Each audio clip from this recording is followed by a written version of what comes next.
All right, Rebels players, we're going to review a couple players, then show some pro shooting, and talk about some fixes.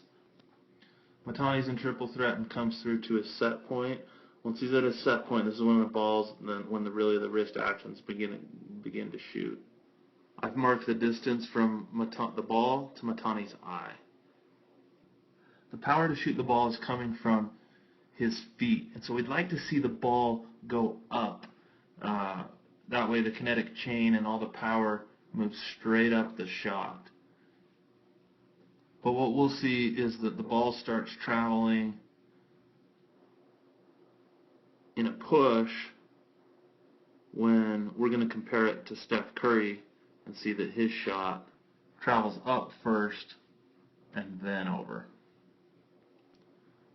And Matani, what we'd like to see you do is get your elbow tucked in a little bit closer to your side of your body, and then maybe with your hand cocked pretty hard behind the ball. And then if you could just have your hands a little bit closer over to that shoulder with the ball just right at your eye. Having those hands a little bit closer to your eye and shoulder back here will allow you to lift more before you shoot. You'll get the power from your feet going straight up through the ball to lift it, and then you can wrist it. Brock does a really good job having his elbow right at his side with his hand almost cocked. Brock's one of the smaller guards, so he generates a lot of his power from the chest right now. That'll change over time. Brock is really under the ball because his wrist is fully cocked. You can see right there. And from my point of view, Brock's shot mostly starts going up, but before it starts moving out. Good job. I can't tell if he's a two-hand pusher with that left thumb, but mostly looks like it's pretty good. All right, we're going to talk about tightening up our players' shots. Have a tighter shot, more of a wrist shot, getting underneath the ball and going up before we go out. So right here is really interesting where we have Curry really getting that ball close to his eye. Notice where his forearm's at in that angle as we compare it to other players. Now, some of our players are still chin shooters, and that's fine, but just know the concept that we want to focus on is getting the ball close to our body, getting underneath the ball, and having the ball go up before it goes out. Now, I've drawn the ball as Curry goes from triple threat up into his shot, bringing it really close to his eye, getting underneath the ball. But the main focus that I want to key in on is that as he shoots, this ball goes up, straight up first, then starts to go out.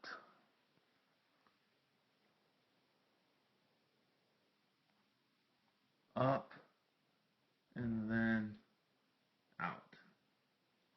And then without the drawings, let's just look. He goes up, then he goes out. He follows through, locks his elbow right there. His hands bounce a little bit, but he holds that follow through until he comes back and hits the ground. So awesome release for Steph Curry. One other thing to look at, how close Curry has the ball to his body. It lines up right with his feet. He's not way out here like we'll see. That's a bad line on some of our players.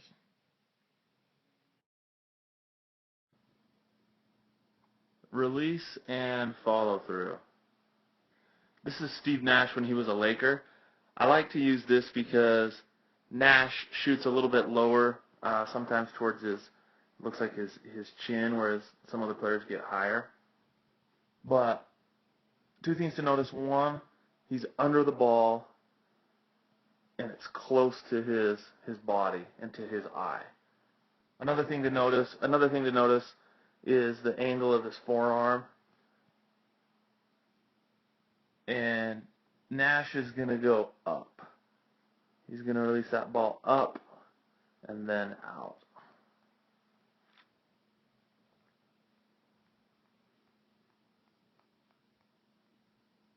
And then he has that nice follow through. All right, Jimmer Fredette. And I've tried to draw a line right in the center of the basketball straight down just to emphasize how close he keeps the ball to his eye and his body. And we want to emphasize that the ball is going to go up and then out.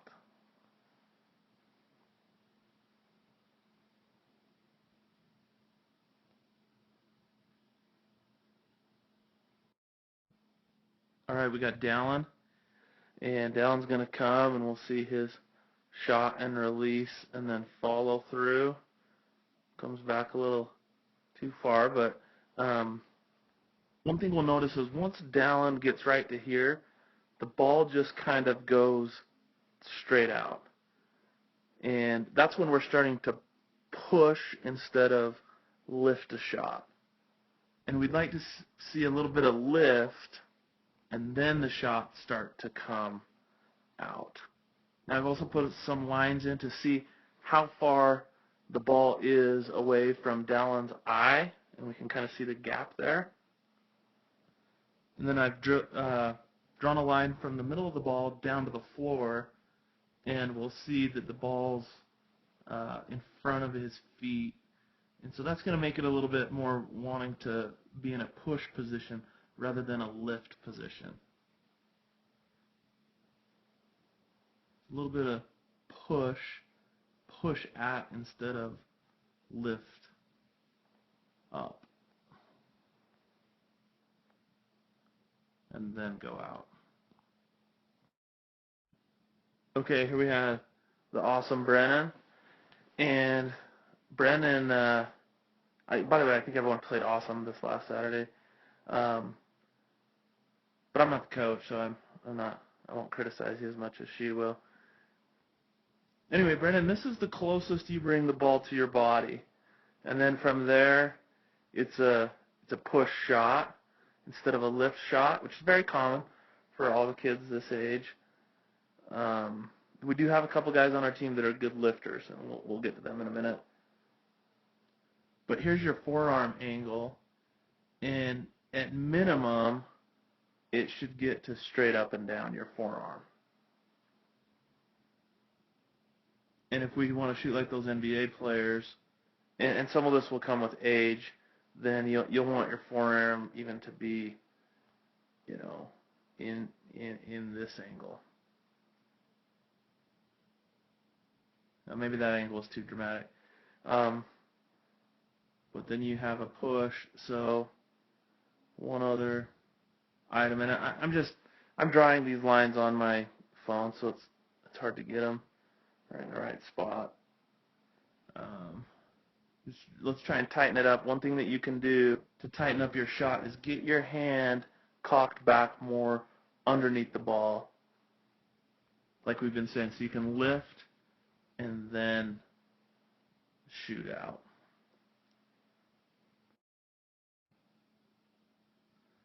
Okay, so Brock has a great shot, and look how close he has. He has the ball as close to his body as he can. He's a smaller body, so he has to get a lot of push. But I would say that this ball goes more up than is pushed. And we see, in fact, that his release is going up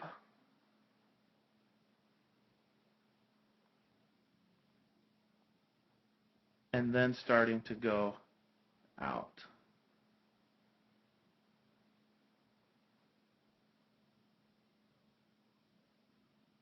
Well done.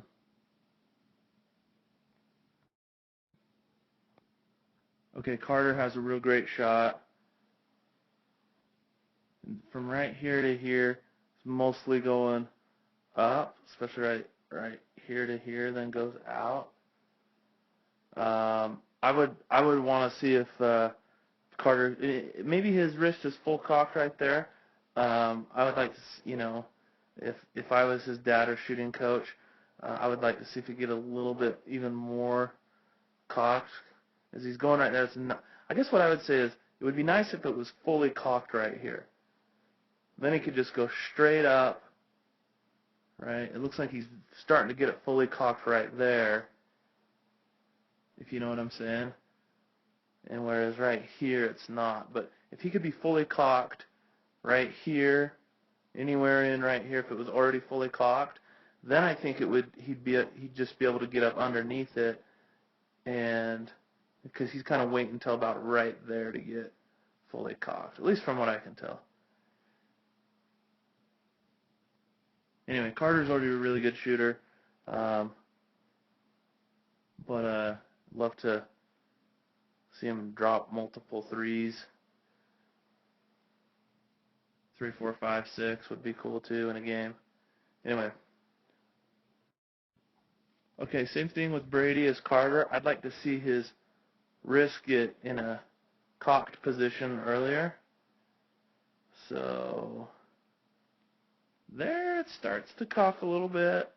If you could cock it even a little bit more, Brady, I think you can. That'll get your arm kind of going up and then out, instead of, it seems like you kind of get right to there and then start to push a little bit. I'd love to see this go up more and then out. Anyway, Brady banked in a three-pointer in Saturday's game.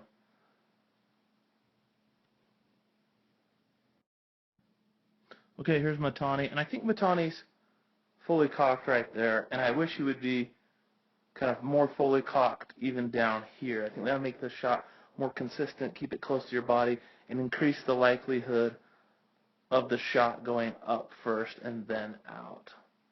To me, what this shot kind of does, just kind of goes straight out. Oops.